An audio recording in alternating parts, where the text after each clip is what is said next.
Hello, welcome back. അപ്പം നമ്മൾ ഇന്ന് ട്രൈ ചെയ്യാൻ പോകുന്നത് ആൽപ്സ് ഗുഡ്നസിന്റെ ബീട്രൂട്ട് പൗഡർ ആണ് കേട്ടോ. അപ്പോൾ ഇതാണ് കേട്ടോ സാധനം. ഇതിൽ എഴുതിയിട്ടുണ്ട് powder for hair and skin എന്ന്. 100% നാച്ചുറൽ. ഇത് 50 ഗ്രാം ആണ് കേട്ടോ വരുന്നത്. ഞാനൊരു ഷോപ്പിൽ നിന്ന് വാങ്ങിയതാണ്.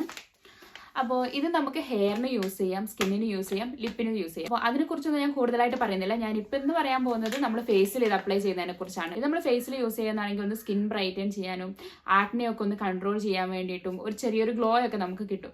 പിന്നെ ഇത് ഒരിക്കലും നമുക്ക് വെളുത്തിട്ട് പറയാൻ വേണ്ടിയിട്ട് നമ്മൾ യൂസ് ചെയ്യുന്ന ക്രീം പോലത്തെ അല്ല. ഇതൊരിക്കലും കെമിക്കൽ ട്രീറ്റ്മെന്റ് അല്ലാത്തതുകൊണ്ട് തന്നെ ഇത് കണ്ടിന്യൂസ് യൂസ് ചെയ്യുന്നതാണെങ്കിൽ മാത്രമേ നമുക്കൊരു നല്ല റിസൾട്ട് കിട്ടുള്ളൂ.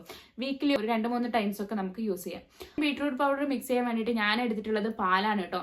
നിങ്ങൾക്ക് തൈര് യൂസ് ചെയ്യാം, റോസ് വാട്ടർ യൂസ് ചെയ്യാം, കുക്കുംബർ വാട്ടർ യൂസ് ചെയ്യാം, നോർമൽ വാട്ടർ നമുക്ക് ഇതിന് വേണ്ടിയിട്ട് യൂസ് ചെയ്യാം. പാലെടുക്കുന്നതിനെ കൊണ്ടുള്ള ഒരു ഉപകാരം എന്താണെന്ന് വെച്ചിട്ടുണ്ടെങ്കിൽ നമ്മുടെ സ്കിന്നിലേക്ക് അത്ര ഒരു പിങ്ക് കളർ അബ്സോർവ് ആവില്ല. എന്നിട്ട് നന്നായിട്ടൊന്ന് മിക്സ് ചെയ്ത് കൊടുക്കണം. മിക്സ് ചെയ്തിട്ട് ഒരു കുഴമ്പ് പരുവത്തിലുണ്ടാവും. അപ്പോൾ നമുക്കറിയാലോ ഒരു പാക്കൊക്കെ ഫേസിലേക്ക് അപ്ലൈ ചെയ്യുമ്പോൾ ഒരു കൺസിസ്റ്റൻസി ഉണ്ടാവില്ല. ആ കൺസിസ്റ്റൻസിയിലാവുമ്പോൾ നമുക്ക് ഫേസിലേക്ക് അപ്ലൈ ചെയ്യാം കേട്ടോ. ഇത് യൂസ് ചെയ്യാൻ വേണ്ടിയിട്ട് ഒരാളും കൂടെ എൻ്റെ കൂടെ ഉണ്ട് കേട്ടോ.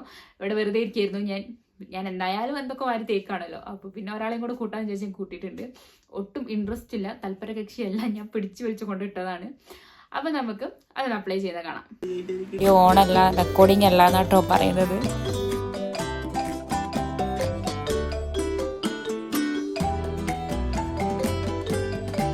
അപ്പോൾ നമ്മൾ അപ്ലൈ ചെയ്ത് കഴിഞ്ഞിട്ടുണ്ട് കേട്ടോ. ഇനി എൻ്റെ ഫേസിൽ അപ്ലൈ ചെയ്യണേ.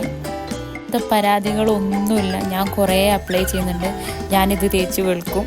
മൂപ്പരിക്ക് കുറച്ച് തേച്ച് കൊടുത്തിട്ടുള്ളൂ, എന്തൊക്കെയോ പറയുന്നുണ്ട്. ഇതൊക്കെ തേച്ചിട്ട് ഒരു 10 മിനിറ്റ് വെയിറ്റ് ചെയ്തിട്ടുണ്ട് കേട്ടോ. നന്നായി ഡ്രൈ ആയതിൻ്റെ ശേഷം ജസ്റ്റ് ഒന്ന് വെറ്റാക്കിയിട്ടാണ് ഇത് വൈപ്പ് ചെയ്ത് കൊടുക്കുന്നത്.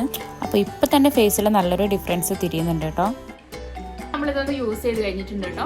അപ്പോൾ ഇത് യൂസ് ചെയ്യുമ്പോൾ തന്നെ കുറച്ച് ബ്രൈറ്റ് ആകുന്നുണ്ട്, ജസ്റ്റ് ഒരു ഗ്ലോ ഒക്കെ വരുന്നുണ്ട്. പിന്നെ ഒരു ലൈറ്റ് ആയിട്ടൊരു പിങ്ക് കളർ വരുന്നുണ്ട്, ഒരു ഭയങ്കര പിങ്ക് അങ്ങനെ അല്ലാതെ. അപ്പോൾ നിങ്ങൾക്ക് വേണമെങ്കിൽ ഇത് എന്തായാലും ഒന്ന് ട്രൈ ചെയ്ത് നോക്കാം കേട്ടോ. അപ്പോൾ നിങ്ങളിത് കണ്ടിന്യൂസ് ആയിട്ട് യൂസ് ചെയ്താൽ മാത്രമേ നിങ്ങൾക്ക് റിസൾട്ട് കിട്ടുള്ളൂ. ഇത് വീക്ക്ലി ഒരു 2-3 തവണ നിങ്ങൾക്ക് യൂസ് ചെയ്യാം. അപ്പോൾ ഇത് യൂസ്ഫുൾ ആയിരിക്കും ഞാൻ വിചാരിക്കുന്നു. ഇത് എന്തായാലും ഒന്ന് ട്രൈ ചെയ്ത് നോക്കാം കേട്ടോ. നല്ലൊരു സാധനമാണ്. അതേപോലെ തന്നെ ഈ ബീട്രൂട്ട് പൗഡർ ലിപ്പിലും ഹെയറിലൊക്കെ യൂസ് ചെയ്യുന്നതിനെ കുറിച്ച് ഞാൻ വേറൊരു വീഡിയോ ഇടാം. പിന്നെ ഇത് വാഷ് ചെയ്ത് കഴിഞ്ഞിട്ട് എങ്ങനെയുണ്ട് എന്ന് കാണിക്കാൻ വേണ്ടിയിട്ട് ആളെനിക്ക് കിട്ടിയിട്ടില്ല. അത് കഴുകി കളഞ്ഞിട്ട് ഇറങ്ങി ഓടിയിട്ടുണ്ട്. അപ്പോൾ ഈ വീഡിയോ ഇഷ്ടമായെന്ന് ഞാൻ വിചാരിക്കുന്നു. ഇഷ്ടപ്പെട്ടിട്ടുണ്ടെങ്കിൽ ഇപ്പം തന്നെ ലൈക്ക് ചെയ്യണം, സബ്സ്ക്രൈബ് ചെയ്യാൻ ആരും മറക്കരുത്. അപ്പോൾ പിന്നെ നിങ്ങൾക്ക് എന്തിനെങ്കിലും കുറിച്ച് അറിയാൻ താല്പര്യം ഉണ്ടെങ്കിൽ ഒന്ന് കമന്റ് ചെയ്യാം കേട്ടോ. പിന്നെ അതേപോലെ ഈ വീഡിയോ ഇഷ്ടമായി ഞാൻ വിചാരിക്കുന്നു. മറ്റൊരു വീഡിയോയിൽ കാണാം. ടാറ്റാ.